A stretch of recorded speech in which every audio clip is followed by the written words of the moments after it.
Alicia, we did it. We're live. Oh my goodness. Yay! This is so wonderful. For those of you watching now, you may hopefully have already listened to some of the episodes or all of the episodes. I know a lot of you have been really following along, which was absolutely our intention, was to make it a bit of a series for you to get gripped on. And we've had some wonderful feedback from the Heads Together podcast listeners of this series. So for those of you who, I can't believe any of you don't know who Alicia is, but for those who don't, Alicia, welcome. Can you just introduce yourself to everyone watching and, just a little bit of the background of how we met perhaps would be good. Yeah. So first, thanks, Jill, for doing this. A while back, just so everybody, a little backstory, a while back, but we met like a year and a half ago or more, something like that. Yeah, possibly. I know. I think it might have been more. And then we did a retreat here in the Algarve. And one of the things, I have followed Jill's podcast for a while, and really, you are like an amazing interviewer. You're really, really good. And so when we started this I am publishing a book called The Shaman's Wife, A Mystical Journey of Surrender and Self-Discovery. It publishes on September 10, which is like, oh my God, 6 days from here. It's on Amazon and all those places. And as part of the promotion, one of the things I thought of was people were like really interested in what was the backstory, what was going on, what are some of the shamanic principles and concepts. And so I called Jill and I said, you know how good you are as an interviewer? Oh, she knew exactly how to reel me in. Honestly, flattery will get you everywhere with me. I said, would you consider doing like several episodes with me with different topics about, things that are in the book and just life in general.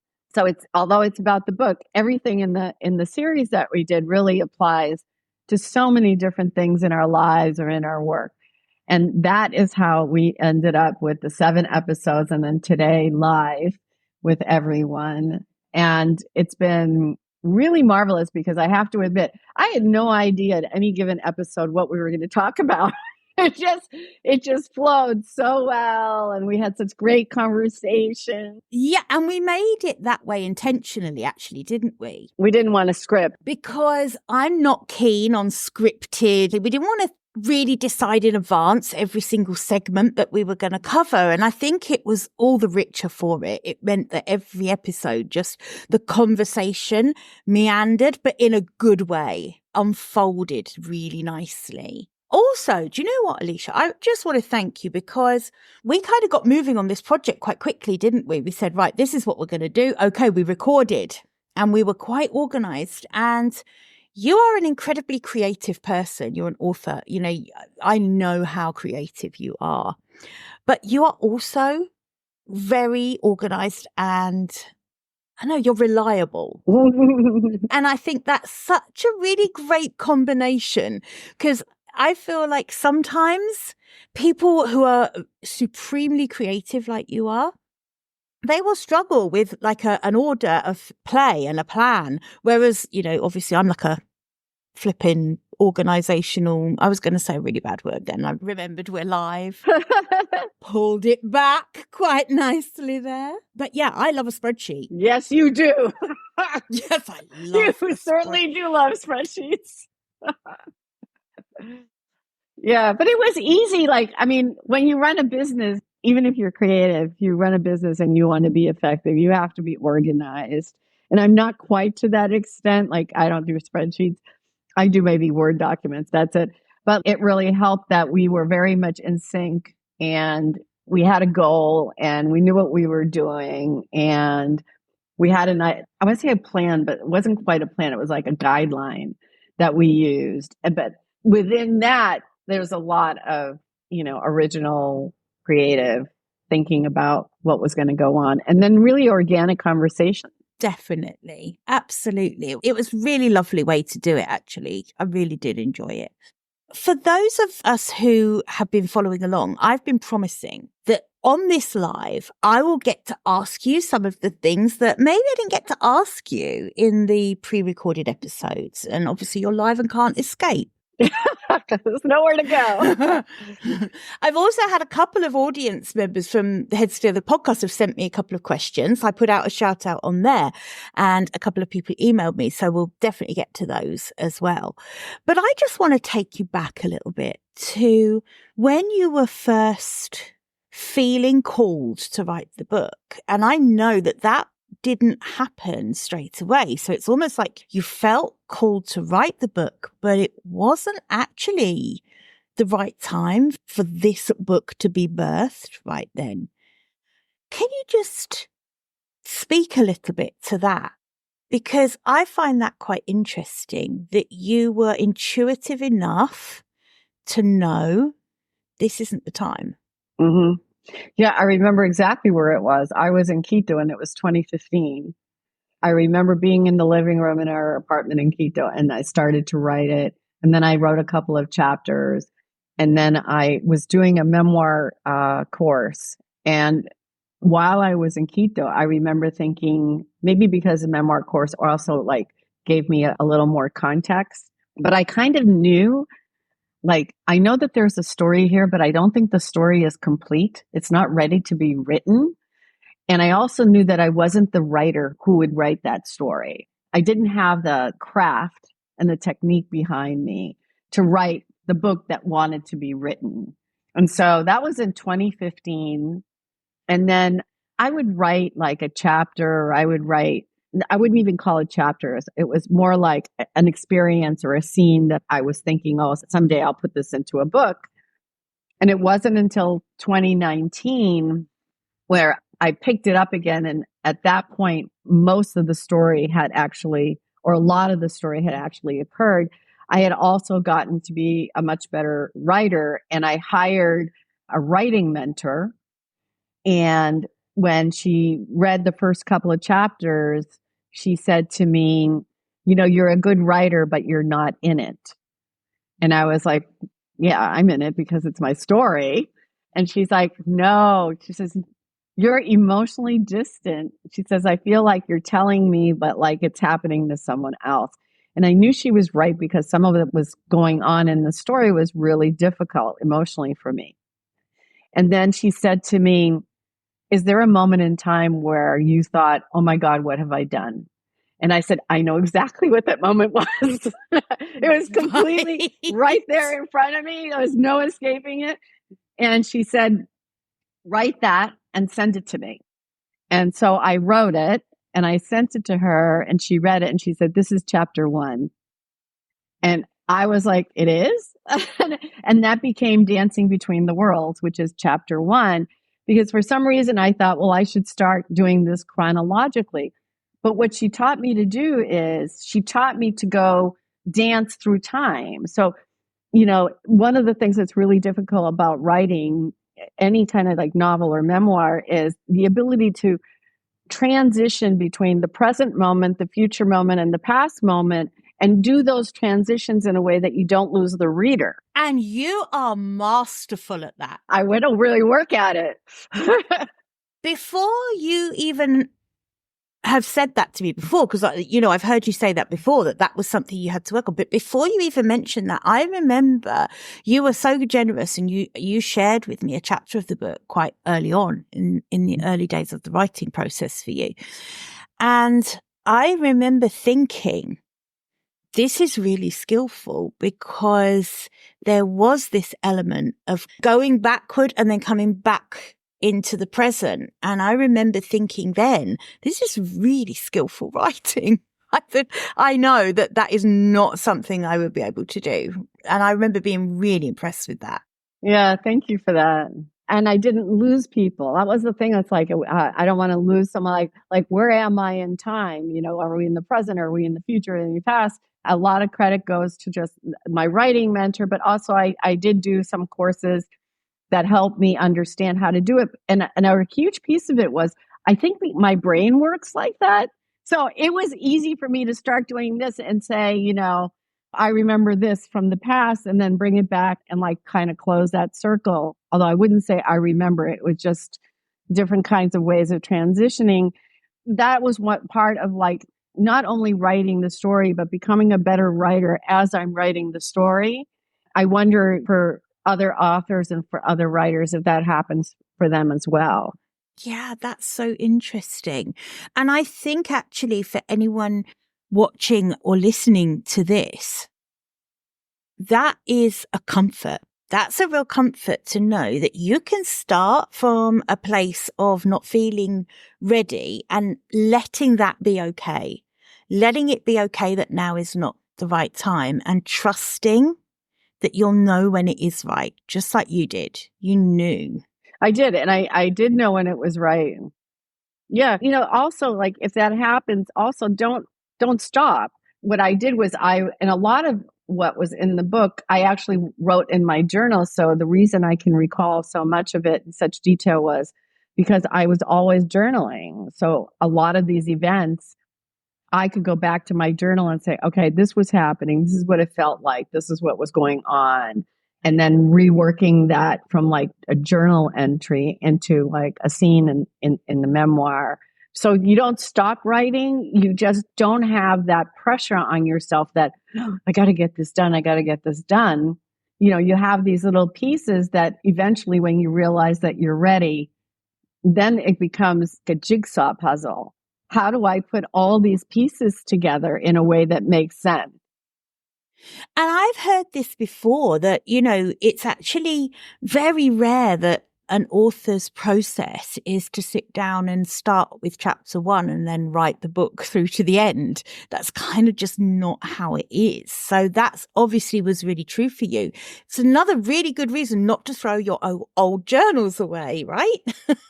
Because there is gold in those old notes. I'll share something with you actually that's quite funny. I tried doing Julia Cameron's morning pages for a while, but I actually stopped doing morning pages because I found I was writing so much that I just knew that in the future, when I come back and I want to pull from those journals and notebooks, there's just going to be almost too much in there. It was too much of a stream of consciousness. And I suddenly thought, no, I'm going to go back to actually writing a bit more intentionally in my journal because that's going to be more useful for me. And I think part of that was from what you'd said, that process of finding all the gold that was in those journals. Just amazing. And the other thing that was surprising, different people write differently, but I did have like an outline, if you will, but I moved a lot of chapters. Oh, this one became this chapter. But like, I honestly did not know how the book was going to end. I love that. Which, for a memoir, I feel like it gained a momentum of its own. I just think it's ironic, a memoir, and not knowing how it's going to end. It's quite like... I know. It sounds silly, right? And I thought, oh, it's going to end when I'm in Portugal, right? But like, that's not what happened. So the advice I have is trust the process, because there's a part of you that knows, like, just keep going and don't be so rigid that it has to be a certain way. So you'll move chapters around and you'll remember things and then you'll delete things. You'll say, okay, well, this doesn't look like it belongs anymore. And so you start doing all of this stuff. And then, like what I said recently to someone is, I thought I knew what it was about. And then I didn't actually really know the real reason, I guess, for the memoir until I wrote the very last line. I remember distinctly putting the period, like the sentence period, and I went, oh my God, that's what it was about. It was like one of those revelations. And now people do not go to the last page and read that first. Don't do that. That's cheating. Do not do that. It's cheating. Don't do that. But when I did it, I was like, oh my God, that was the underlying theme through everything. And it shows up in different ways. And so there are different themes that run through the whole memoir, but there is an overarching theme. And that's the one that, like, when I wrote the last line, it was like, yes, now I get it. Now I know why I had to write this book. And you did have to write it, didn't you? I did have to write it. Yeah, I did. I had started it, but with the intention being very different when I started it. And then I set it aside because I just intuitively knew. But like at the end of it, when I got really into writing it, I had doubts and I thought, well, who's going to want to read this and why does it matter? But I was just so pulled by it. I had to keep going. And then, one of the things that I did is I serialized the chapters. Remember, every Saturday, my list would get one chapter. Yeah. Honestly, I can still remember sitting in bed every Saturday morning. It became my ritual with my cup of tea. There aren't that many things that I kind of make a ritual or kind of am waiting to drop into my inbox. Right? That's the goal for anyone who's watching this. The goal for us when we create any kind of content or, anything we're putting out into the world, our goal should be to have just anyone to be sitting there and saying, I've been waiting for this. How good is that? And that's absolutely what you did when you serialized the book. I think that was such a genius idea. Yeah. And the feedback that I got, it really kind of helped me clarify so many themes in the memoir. And, it made me much more confident that this is viable, not only viable in of itself, but also commercially viable as well. And that was just an idea I had. I said, what if I do that? And then, I also got a lot of feedback because when I would put the chapters out, I didn't just put the chapter out. I put the backstory, like, this is what I was feeling. This is what I was going through. As a writer, I struggled with this. And so I wanted to give the people that were receiving the serialized chapters an idea of what's it like to walk with me as the memoir writer through this memoir, not only the story, but the writing of the story. And I'm hoping that other people felt like they were validated in their desire to write their own story. And I think that's the thing about stories, right? It connects us. It connects us. Absolutely. It's what meaningful connection really is stories that weave us together. I'm interested in what the highs and the lows were over this period of birthing the book. I mean, it's next week. It is actually happening. I know, I can't believe it. And I'm interested in the highs and lows. I think the highs were like when I serialized it and I got the feedback. Oh God, that must have felt so good. It did. And not only that, but because it wasn't just about the feedback on the writing, but it was like, this can make a difference for someone. It was that. I ended up having emails from women saying, I never told anyone but, and then they would tell me their story. I would say that was part of the highs, was knowing that by sharing my own story, and we'll get to the lows because it was some of those, and as difficult as some of it was, by sharing it, I'm giving someone else permission to share their story. And they would write to me and say, this kind of thing happened to me and I've never told anyone. And it was just so significant for me to know that through my story, someone else has the courage to tell their own story. You know what? I actually think it's more than that too, because I think not only does the shaman's wife give women the permission to tell their own story, it also helps people make sense of their own story. And that's why I think this book is so powerful. I think it really does, because the way that you've written the book and interwoven with your story, your wisdom and insight and all of the things that every learned and lived experience you've ever had have brought you to where you are. And so all of that insight is in this book. And I think it does. I think it absolutely gives women a way of making sense of their own story, which is just powerful. And part of the highs, I think, also was I decided to kind of experiment a little with it once I got into it. So I would intersperse what I call reflective chapters, particularly because it was around shamanism. And a lot of people really don't understand what shamanism is. They think they understand, but they don't really. And so, I would do my story and then I would take a chapter and kind of pause and kind of talk a little bit about what were some of the shamanic concepts that were behind it that were affecting how I was living at the time. and reflecting on my own experience of going through that. So it was like pulling myself out of the story to reflect on it and then jumping back into the story. So there are chapters that are like that are interspersed. So it wasn't just story, story, story, story. It was story, story, reflect, story, story, reflect, or something like that. And I think those chapters where I'm reflecting, I think are some of the more powerful ones because I also am inviting the reader to reflect on their own story, even though it might be different than mine. And of course, I'm doing it through some of the shamanic principles. But those principles are, you can apply those to contemporary life. Yeah, they're universal. They're universal and they actually really do apply to our life. So that was another part of like the highs, I would say, just that process and my own reflection and my own processing of my own story. Like writing it had me reprocess everything. I was just going to say, I suspect that could be part of the low. Yeah. Yeah. Because that's why I was like, my writing mentor said, you're emotionally distant. I said, oh, yeah, I am. I don't want to feel that stuff. And she said, she said, you know, if you're going to write this, you have to feel all the feels. So I will share that there were two extremely difficult chapters that I had to write. And I didn't write all the chapters. I wrote like chapter 15 and then I wrote chapter 20 or something. But I am staying away from these two chapters. And I was like, oh, I got to get there. And I would encourage anybody who has a story that maybe some part of it is painful. I went away to a retreat center in Portugal. A friend of mine runs it near Lisbon.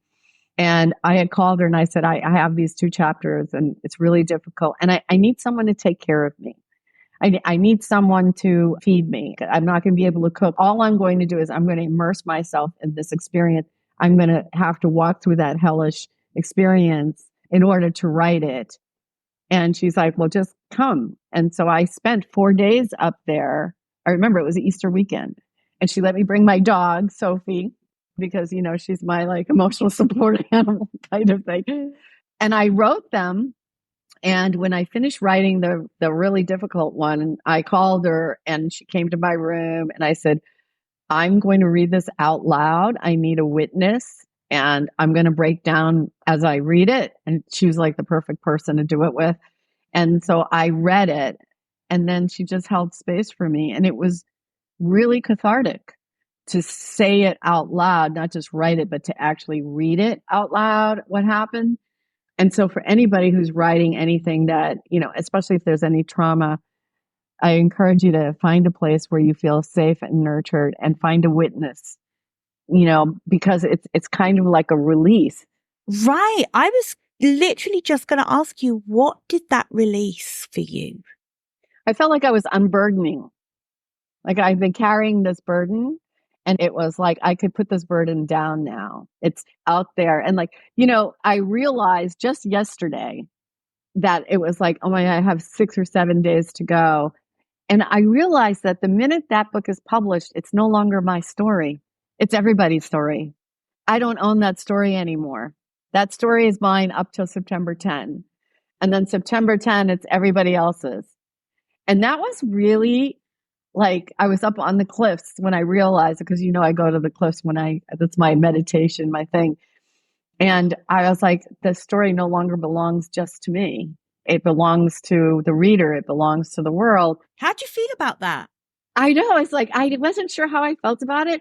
And then it was like, oh no, this is really good. This is a good thing. It felt like there was a bud and it was ready to blossom. And then September 10, it opens up and it blossoms. It kind of feels like that to me.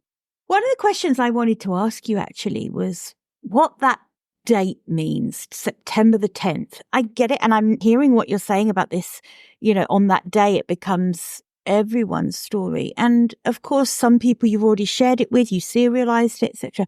But that it feels more monumental, this publishing day where it's universally, it belongs to everyone. And I just wonder, what does that mean for you in terms of what's next for you potentially? What does September the 10th next week mean? I have a feeling I'm going to be very emotional. I've already told my friends here. It's like, I think I'm going to be very emotional. It's finally out there in public.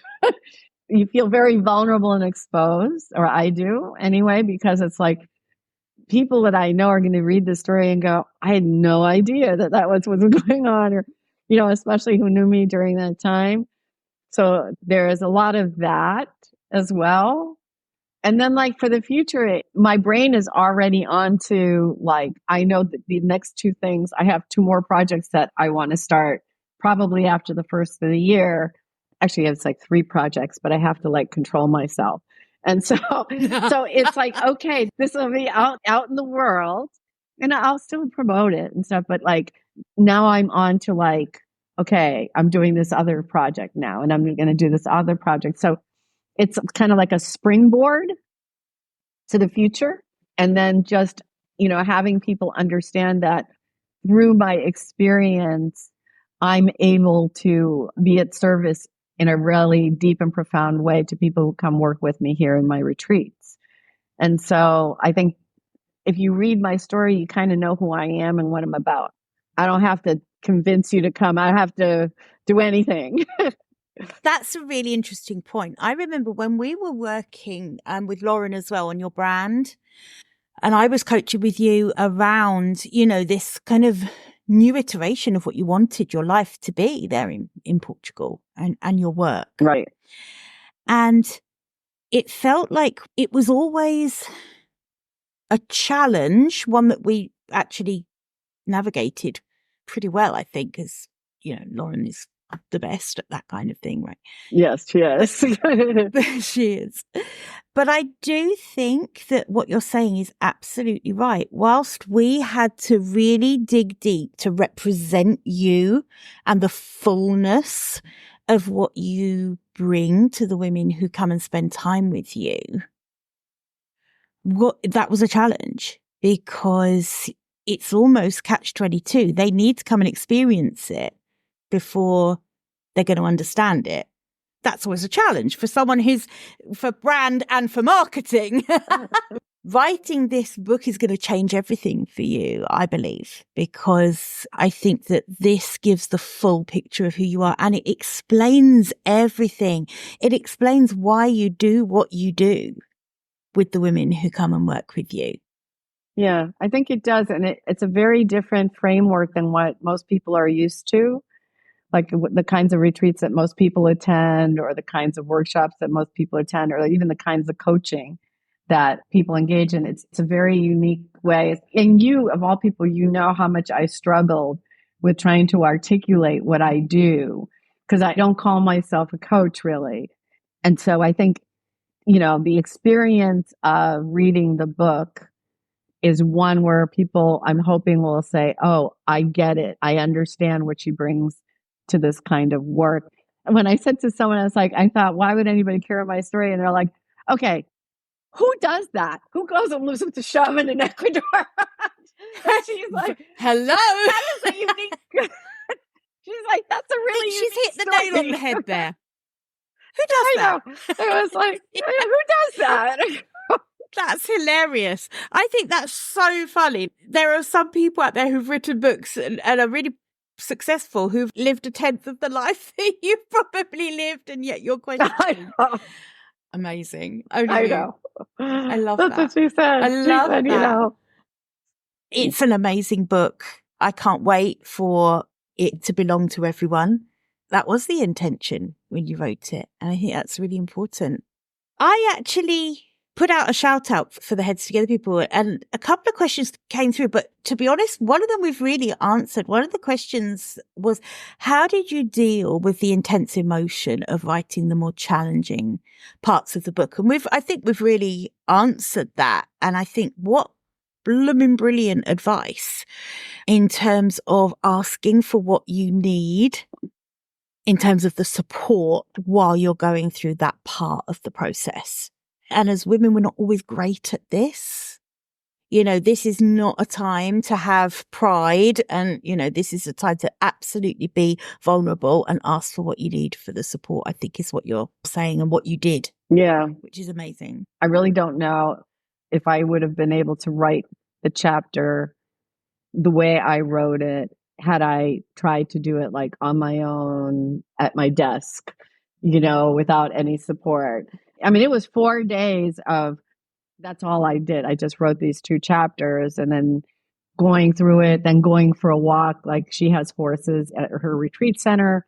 And then I would go out and hang out with the horses. And she has a meditation garden. And I would go out and just sit, next to the Buddha with the running water.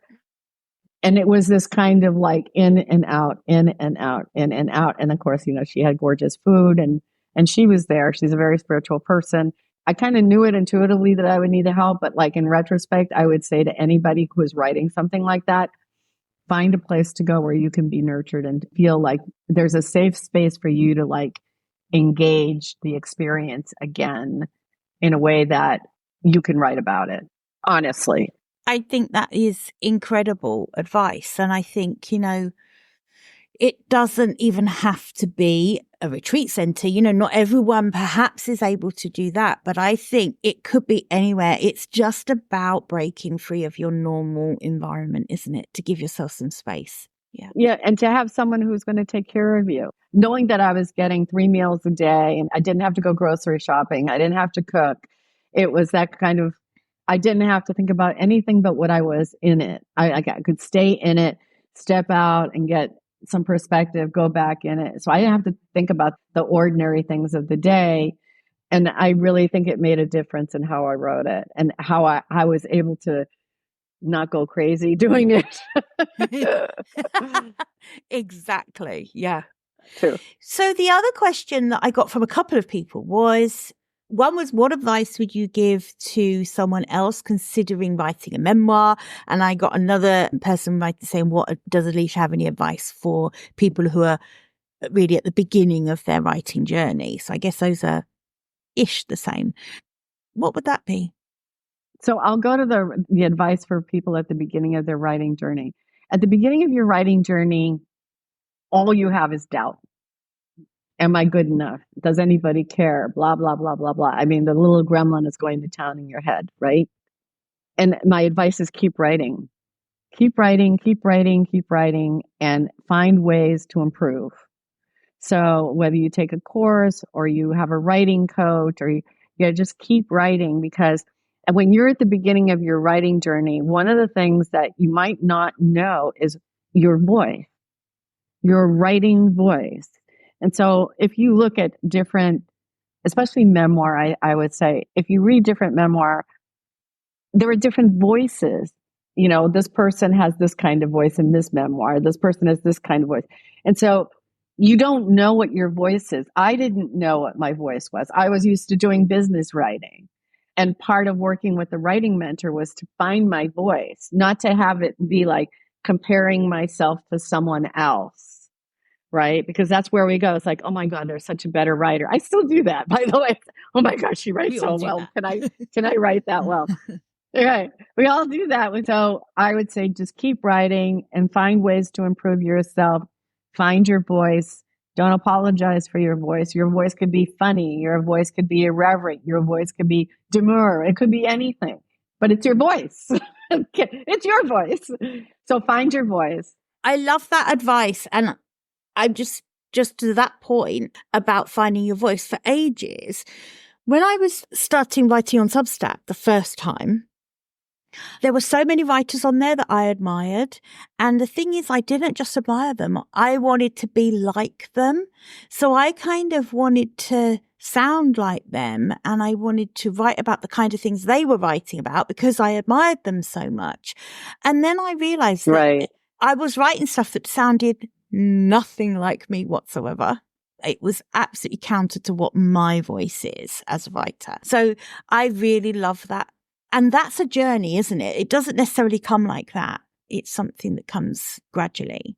And I think Substack is one of those places where you have the freedom to write. Like when I write on Substack, I don't write to market.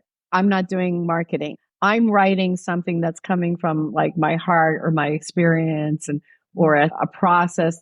That's where my poetry, I've been posting poetry. I've never posted my poetry anywhere. Now I started doing it on Substack because I think it's a writer's community and I see so many brilliant writers and I've learned so much from them.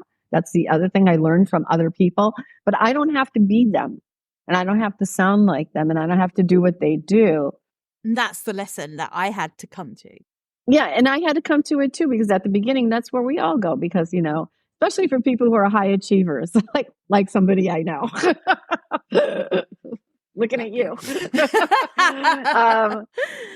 Always wanting to get it right. And there is no right, there's, refining your own writing voice and always keeping the reader in mind. Like, what's in it for the reader? Like, so even like when I was writing the memoir, I used the word takeaway, but I don't think that's quite the right word. But it was like, what is it in this chapter that I want the reader to walk away with?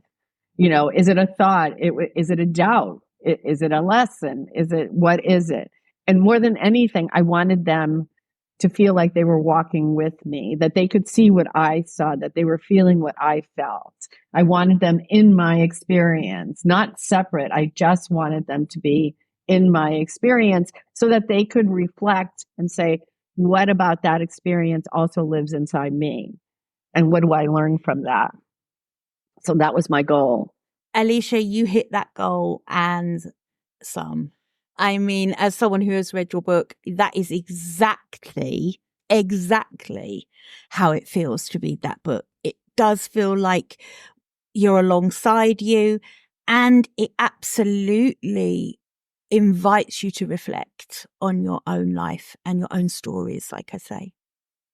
And next week it is published. So I think what we'll do is thank you so much. This has been so fun, the whole project of working with you. I love working with you anyway. We've worked together in lots of different ways over the last couple of years, and this has been a really special experience. I've really, really enjoyed it. I'm definitely coming out to Portugal again next year. And thank you for sharing your platform with me. Thank you so much for hosting it and playing along and just being really authentically you. An absolute pleasure. Thank you. I appreciate that. I really appreciate that. I will go and put all the links that anyone could ever need into the show notes. But actually, there is one thing that I really hope you will do, and that is go and buy this book, because this is a gift. This book is an absolute bloody gift. It is so good. You're just going to love it. When you buy and read this book, you're going to understand why so many people around Alicia, not just Alicia, of course she's going to say it's good. She wrote it. But when you read it, you're going to get it. You're going to totally understand why other people have raved about this, have supported her, have cheerleaded this book into existence, because it's a book that had to be written. So, Alicia, thank you for coming on live today. Thank you for joining us. All right. Thanks to everybody. All right. Bye. Bye.